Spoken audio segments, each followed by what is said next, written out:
हर हर महादेव, जय माता दी। आज की वीडियो में आप सबके बहुत सारे विसर्जन को लेकर, खासकर दिवाली विसर्जन, पूजा इत्यादि की है तो क्या करें, जैसे कि विशेष रूप से दीपक का क्या करें, उसमें से जो बत्तियां बच जाती हैं उनका क्या करें। कहीं ना कहीं हम कुछ ना कुछ पूजा के बाद गलती कर ही देते हैं, उस पर आज ये महत्वपूर्ण वीडियो है। सबसे पहले 5 दिन का यह पर्व समाप्त हो चुका है। गोवर्धन पूजा, नरक चतुर्दशी और दिवाली के बाद भाई दूज के बाद, उसके पश्चात जो कई लोगों ने चौकी पहले ही हटा ली, परंतु कई लोग जो है पूजा के बाद, भाई दूज की पूजा के बाद ही चौकी उठाते हैं। तो मन में कई सवाल आते ही हैं। पूजन इतने विधि विधान से किया है तो भगवान की हर एक वस्तु बहुत महत्वपूर्ण होती है, उनका विसर्जन, उनका सही जगह पर जाना भी। ऐसे में सबसे पहला जो सवाल आता है वह आता है दीपक को लेकर। आप सबने भगवान को दीपक प्रज्वलित किए होंगे, यम का दीपक भी प्रज्वलित किया होगा जो बहुत महत्वपूर्ण होता है। उन दीपकों का क्या करना चाहिए, सबसे पहले जान लेते हैं यम दीपक के बारे में। यम दीपक मेरे घर पे तो मोस्टली जो है मिट्टी का ही बनता है और हर बार नया बनाया जाता है। उसी समय उसे, जब दूसरे दिन सुबह के समय में उसे गाय को खिला दिया जाता है या जो है चींटियों को डाल दिया जाता है। इस तरह से यह प्रक्रिया चलती है, या कचरे के डब्बे में उसे फेंक दिया जाता है, वहीं गाय खा लेती है। कहते हैं कि यम दीपक में जो वस्तु इस्तेमाल हुई है उसे दोबारा इस्तेमाल नहीं करना चाहिए। मिट्टी का दीपक भी अगर आपने यम दीपक में काम में लिया है तो उसे जो है किसी पेड़ के नीचे रख देना चाहिए, बहते हुए जल में प्रवाहित कर देना चाहिए। यह बात रही यम दीपक की। उसमें से कोई भी वस्तु जहाँ तक संभव हो आपको घर के अंदर काम में नहीं लेनी चाहिए। उसके बाद सवाल आता है जो आपने अन्य दीपक काम में लिए हैं।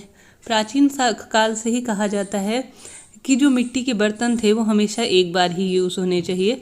तो मेरा भी मानना यही है, जहाँ तक संभव हो मिट्टी के बर्तन जो है, मिट्टी के विशेष रूप से जो दिए होते हैं वह एक ही बार काम में लेने चाहिए। क्योंकि इससे होता क्या है, इसका संबंध जो है कुम्हारों से होता है। उनकी बहुत ज़्यादा छोटी छोटी पूंजी होती है, छोटी छोटी रकम होती है, छोटी सी कमाई होती है, जिसकी जो उनके लिए त्यौहार जो है कभी कभी आता है। ऐसे में उन्हें जो है मिट्टी के होते हैं तो आप अपने घर पर विधि विधान से उन्हें गमले में ही रख दीजिए। वह धीरे धीरे गल जाते हैं और उन पर पौधारोपण कर सकते हैं, या ऐसी जगह पे गड्ढा खोदकर उन्हें जो है रख सकते हैं। कई लोग यह भी कर सकते हैं, पर हम लोग तो इसी तरह से करते हैं कि उन्हें एक जगह गड्ढा खोद कर रख देते हैं, जिससे कि वह मिट्टी के हैं जो मिट्टी में ही समा जाते हैं। बाती क्या करना है, कई लोग पकड़ते हैं इन्हें नदी में प्रवाहित कर देते हैं। चूँकि मैं कहूँगी बातियाँ जो हैं एकदम से गलती नहीं हैं, उनको आपको घर की मिट्टी के अंदर ही डाल देना चाहिए, घर के गमले की मिट्टी में, या आपके घर कोई बड़ा खेत हो, लॉन इत्यादि हो तो वहाँ पर आपको, क्योंकि वह रुई होती है वो गलने में टाइम लेती है। नदियों में इन्हें नहीं फेंकना चाहिए। नदियों में जो है फेंकने से यह जो है मछलियों के पेट के अंदर जाती है, जहाँ कहीं ना कहीं पाप के भागीदार हम बनते हैं। यह जो चीज़ें होती हैं बहुत ज़्यादा दूषित करती है। हर एक चीज़ जो है नदी में नहीं फेंकनी चाहिए। बाती जो है विशेष रूप से आपको किसी खड्डे को खोद कर ही डालनी चाहिए। इसके बाद आता है सवाल नारियल का क्या करें। नारियल जो मैंने इससे पहले 4 विधि इसकी बताई हैं क्या करें। पहला, आप इसे घर में मेन गेट पर लाल कपड़े में बांध सकते हैं। दूसरा, लक्ष्मी नारायण के मंदिर में दान कर सकते हैं। तीसरा, आप इसे लॉकर में रख सकते हैं। जहाँ तक संभव हो इसे बांटना, फोड़ना इत्यादि खाना नहीं चाहिए। अगर आपने जो है उस कलश के ऊपर नारियल रखा है, यह सही नहीं बताया जाता नारियल को फोड़ के खाना। कई लोग करते हैं, कोई दिक्कत नहीं है, अपनी अपनी मान्यता है, आप कर सकते हैं तो कोई दिक्कत नहीं है, यह भी कार्य कर सकते हैं। संभव हो तो इसे घर पर ही सूखने दीजिए, फोड़ना जहाँ तक हो नहीं करना चाहिए। आप नारियल को तिजोरी में भी रख सकते हैं, माता लक्ष्मी का श्रीफल है, प्रसाद है।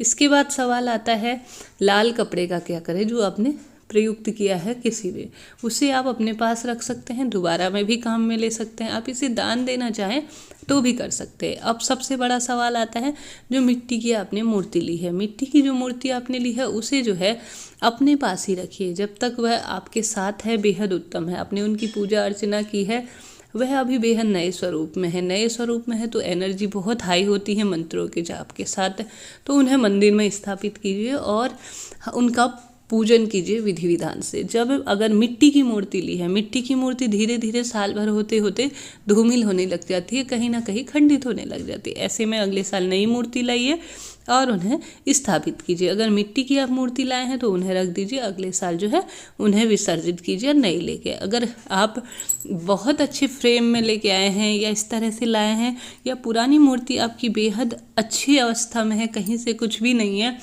तो उसे आपको दोबारा पूजन के काम में बेझिझक लेना चाहिए। इस तरह से यह कुछ सवाल थे जो आप लोगों के आ रहे थे। और साथ ही अन्य जो है चीज़ें ऐसी जगह पे रखिएगा जहाँ पैर ना पड़ते हों। घर की मिट्टी बेहद उत्तम है, अपने घर के जो गमले हैं उसमें ही सारी चीज़ें जो है उनमें रख दीजिए। माता की जो शक्तियाँ हैं, मंत्रों का जाप है, आपके गमले में, आपके घर की मिट्टी में ही रहेगा, धीरे धीरे खाद का स्वरूप ले जाएगा। यह कुछ सवाल थे आप सबके आ रहे थे, या आपके मन में कुछ ना कुछ इस तरह की धारणाएं होंगी। वीडियो हेल्पफुल रहा हो तो चैनल को लाइक शेयर और सब्सक्राइब जरूर करें। राधे राधे अवश्य लिखिएगा।